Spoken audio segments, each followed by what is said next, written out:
getOpt underscore long, which is similar to that of the getOpt. But if you observe the difference, so the getOpt function is defined in unistd.h, that is Unix standard.h, that is a header file. But in case of getOpt underscore long, it is defined in getopt.h header file. And this getOpt underscore long so will be useful when I want to accept the GNU style log options. If I want to accept the GNU style long options as well as the single character options also. Single character options in the sense I have a single hyphen. So we have different types of parameters like argument count and argument vector, which is taken from the main function of the program that is currently executing. And the next one is the short OPTS, that means which contains the option string. So which we have discussed in getOpt. It is similar to, that means the short OPTS is similar to OPT string that is available in getOpt, so which contains the option character. The next one is long OPTs. So this is the parameter that is newly added in getOpt underscore long, which contains a double hyphen characters. And the next one is the index pointer, which is similar to that of the OPT-IND in case of getOpt. When we decode the options from the argument vector element, here the length of the argument vector element is argument count, and the argument short OPTS contains so the option string. That means whatever the short options that are available to accept, that will be stored in the short OPTS. So then next I'm going to show a small example for this /long OPT. Double hyphen initialize, this is one option, red color notation, that is one option. Then double hyphen list, that is another option, and hi there is an argument, and double hyphen file, it is an option, and fred.c is file name, and hyphen q is a short character option. So then here it is a double hyphen means it is a long option. We can see the program. So where I have used getOpt.h and I have used unistd for some other reasons. So where I want to use OPT-IND and OPT-OPT or OPT-ARG. So for these parameters, I'm going to use this unistd. So and here in case of getOpt function, I'm going to use one structure, predefined structure called option. So in this structure option, I have 4 parameters. So 4 parameters. One is the name. So another one is as argument, flag, and another one is value. So first one is name, then argument, then flag bit, and then value. So that is initialize, it is the name of the option. Then here 0 means it is the argument. Then null means it is the flag bit, and I means it is the value. Likewise, I have different types of option names here. Initialize is one option, then file is one option, then list is one option, then restart is one option, then 0 is another option. Likewise, I have specified different types of options that are required for the program to execute. I'm going to check the condition, that is getOpt underscore long of argument count, how many number of arguments that I have passed in the program when I'm executing, to the program when I'm executing, and argument vector. Based on the argument count, the argument vector will be defined. Then I have specified some options here, and another one I have added here is long OPTS. That is what are the long options that I have, that is these are the long options, that is initialize, file, list, restart, etc. These are the different types of long options here. Then followed by so the null parameter. So this is about the getOpt underscore long. And if the case statement is matched with the option I, that means if it is I, then it is going to print I here. So option I. Similarly, KCL, it prints option L. If it is R identified, then option R is printed. Similarly, for KSF, it is going to print file name. So option needs a value if it is colon.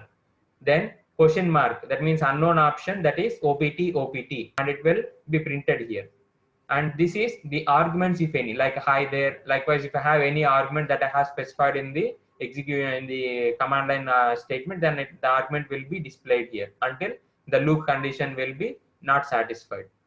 Give some brief description about what is the name here, and what is the argument, and what is the flag bit, and what is the value.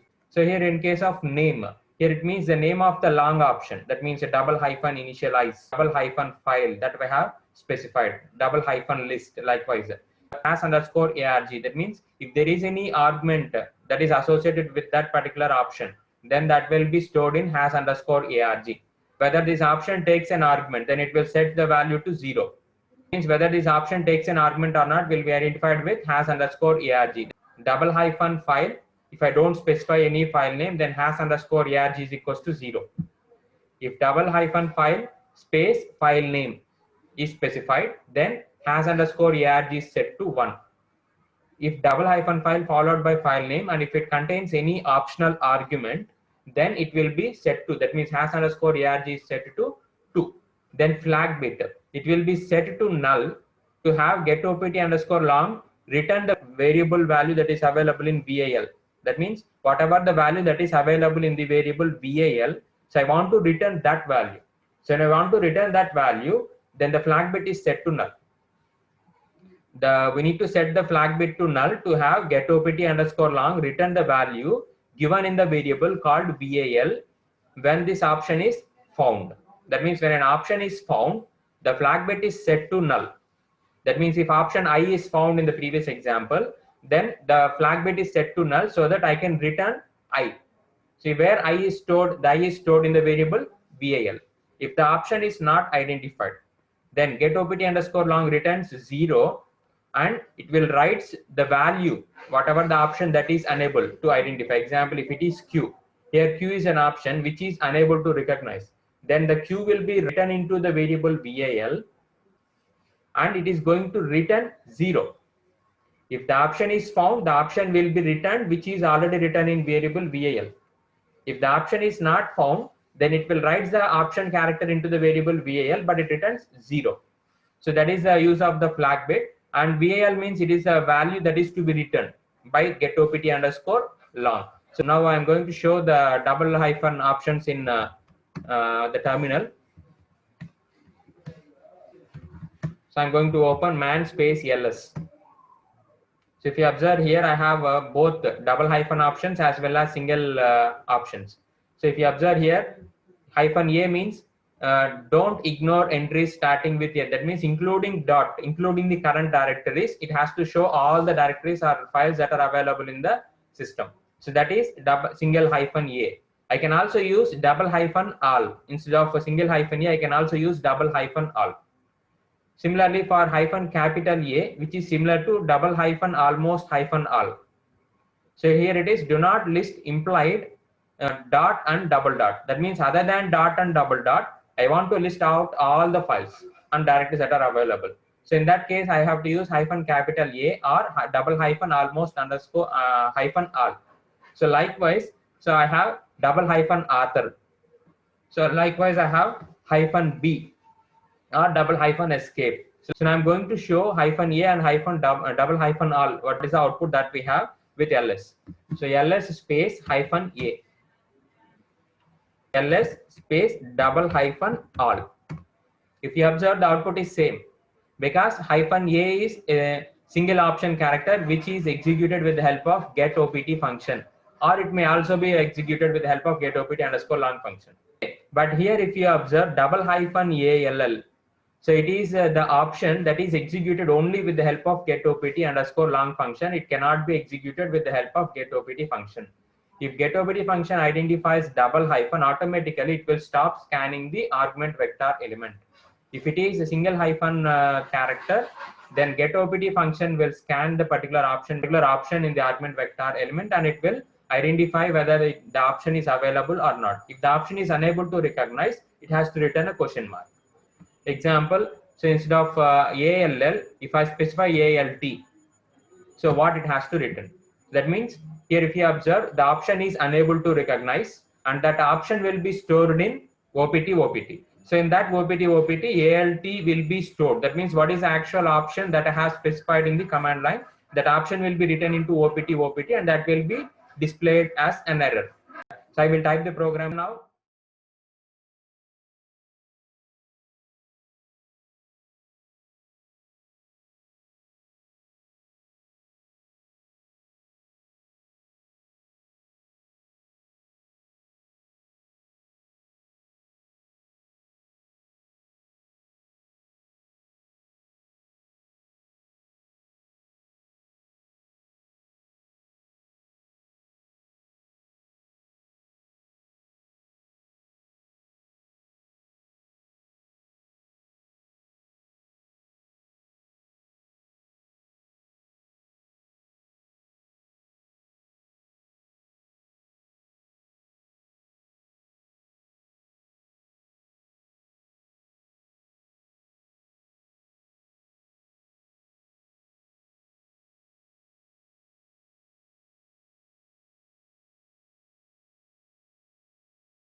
if you observe, the program name is long OPT. I'm going to rename this particular program, that is MV space long OPTS to long OPTS.c.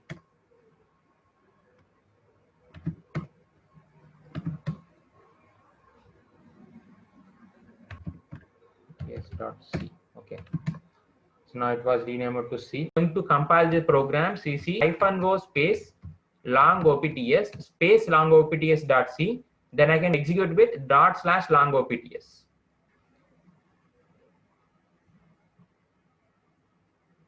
So now it is compiled successfully and the output file is created. If you observe, the output file is created with long OPTS. So this is the special file name, that is long OPTS. It is created just now. Okay, so now to execute this program, so /long OPTS. So if I press enter, it shows no such file or directory. That means /long OPTS, no such file or directory. I need to execute it by passing some options here. So here it is an option, that is option I. So is there anything that I need to change? Even if I specify I, it is not giving the output. Here without specifying option also, it is not giving the output. It shows that no such file or directory. What is the meaning of this error here? What is the output file name I have specified? Here it is OTPS, long OTPS, but I have specified here it is as long OPTS. There is a difference. Otherwise, I can change it in the compiling statement, OPTS. So it is compiled now. So now if you observe the output of ls command, then it can change it to, instead of this, I can use this one now, long OPTS. Okay. So now /long OPTS space. So if I don't give any option, what is our output here? It is not showing anything. So when I give option -I, it shows it is option I. Okay. So now when I give -f, what is the output here? -f. If you observe, option requires an argument. That means -f means it requires an argument called file name. -f means I want to specify. That means for some options it is associated with some value. So here I doesn't require any value. So it shows option I as an output. But f, it requires a value. Okay. So it shows option requires an argument. Here unknown option f. The f is stored in OPT variable. Here option requires an argument. So where the information is stored, it has to be stored in OPT-ARG. But what is the information here? It is an error. The error is stored in OPT error. That means nothing but it is stored in, by default it is stored in standard error file. Because -f is an option which is recognized but it is not available. That means the value is not associated with the option. We have discussed it in the previous slides. So the getOPT function is going to return. Here I am discussing about getOPT in this program. I also have getOPT_long function, but I didn't specify any double hyphen options just till now. You have to understand very clearly. So when I'm executing the program, I have specified single hyphen options only. And when I'm using single hyphen options, I have to work with getOPT function.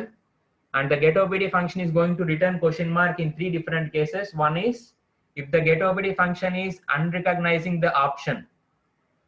If the getOPT function is unrecognizing the option, it is going to return question mark. That means if the option is available in argument vector, and if the option is not available in the argument vector, and if the option is not also available in OPT string, it returns question mark. If the option is recognized in the sense the option is available in argument vector, but it is not available in OPT string, then also it returns question mark. Nothing but it is an error. And if the option is associated with a value, but the value is not given for the option, in that case also it returns question mark. That means it is an error. So normally the getOPT function is going to write the errors onto the standard error file. Standard error file is in the sense it is the terminal that you are watching on the monitor. So this is the error statement that is written onto the terminal, that is it is written onto the standard error file. This is the error statement. Okay, because the option is recognized but the value is not associated with it, so it specifies option requires an argument. And next one is unknown option. That means option is recognized which is available in argument vector but it is not available in option string, so it specifies it is an unknown option. That means it notes only the option with some value, it doesn't know the option F without any value, so it specifies unknown option, and this F is stored in OPT. When I specify value here, that means when I specify some file name here, then this particular file name fred.c is stored in OPT-ARG. Here option F is stored in OPT. That means if I don't specify any option, the option is stored in OPT. If I don't specify value for this, if I specify any value for -F, then so this is the output that fred.c is stored in OPT-ARG. If you observe the program, you can identify it very clearly. So I'm going to open the program. So long OPTS.c. So if you observe here, OPT-ARG, that is a file name, fred.c is stored, and unknown option, that means F is a known option for that we know, but getOPT function knows that F is an option which is associated with some value, but the value is not specified, so it doesn't know what is the option F without any value. So the F is stored in OPT. Okay, so that is